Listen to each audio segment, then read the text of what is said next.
The book of the prophet Obadiah. This is the shortest book in the whole Old Testament. It's a mere 21 verses. And at first glance, it does not look very promising. It's a series of divine judgment poems against the ancient people of Edom, which was a nation that neighbored Israel on the other side of the Dead Sea. However, there is way more going on here. So, first, here's the backstory. The people of Edom were unique because they had a shared ancestry with the Israelites. They both belonged to the family of Abraham, who, with Sarah, had their son Isaac, who, with his wife Rebekah, had two sons, Jacob and Esau. Now, the book of Genesis told us the story of these two brothers, and to say the very least, they had a tense relationship. They each later received the names Israel and Edom, which eventually became the name of the families that descended from them. And these families replayed the same difficult relationship of their ancestors.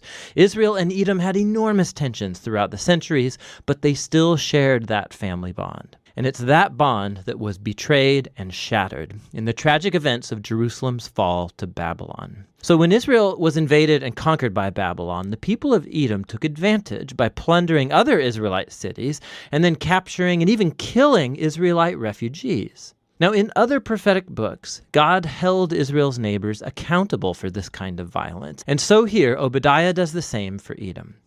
The short book has two halves. The first part is a series of accusations against the leaders of Edom, specifically for their pride and self-exaltation.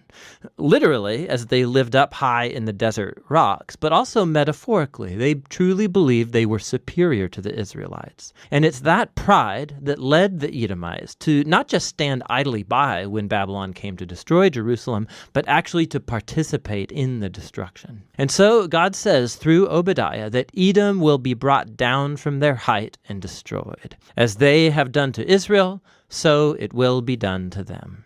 Now, right when you think you're going to hear more about how Edom will meet its doom, the topic suddenly shifts in verse 15. We hear this: "The day of the Lord is near against all nations." Now, why do we all of a sudden shift from Edom now to all nations? This first is a hinge piece, and it links the first half of the book to the second half, where Obadiah announces the day of the Lord, but not only for Edom. He widens his focus to include all nations. And Obadiah says that all prideful nations that act like Edom will face God's justice in the same way. They'll fall from their prideful heights and come to ruin. Now, the combination of these two sections, one about Edom, the other about all nations, shows us why Obadiah was so interested in this tiny southern neighbor of Israel. Obadiah sees Edom's pride and fall as an example, an image of how God will one day confront the pride of all nations and bring about their fall too. It's hardly coincidental that in Hebrew, the word Edom, or Edom, is spelled with the exact same letters as the word humanity, or in Hebrew, Adam. In Obadiah, Edom's rise and fall is a parable of how God's justice will one day oppose pride and violence among all nations in the day of the Lord. But as in all the prophets, God's judgment is never his final word.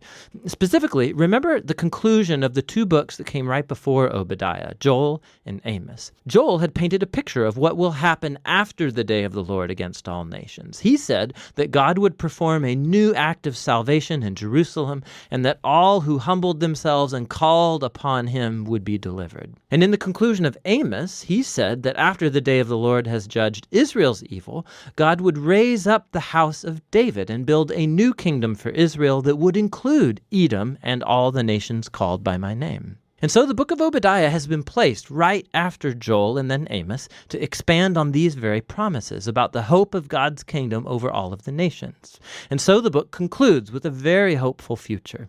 God says he's going to restore his kingdom over the New Jerusalem, that he'll repopulate it with a faithful remnant. And then from there, God's kingdom will expand to include all the territory and nations around Israel. And so this little book contributes to the larger portrait of God's justice and faithfulness that we're seeing in the prophets. The ancient pride and betrayal of the people of Edom becomes an example of the greater human condition, all of the ways that we betray and hurt each other in God's good world. But there's hope, Obadiah says. Edom's downfall points to the day when God will deal with evil in our world, but also bring his healing kingdom of peace over all the nations. And that's what the book of Obadiah is all about.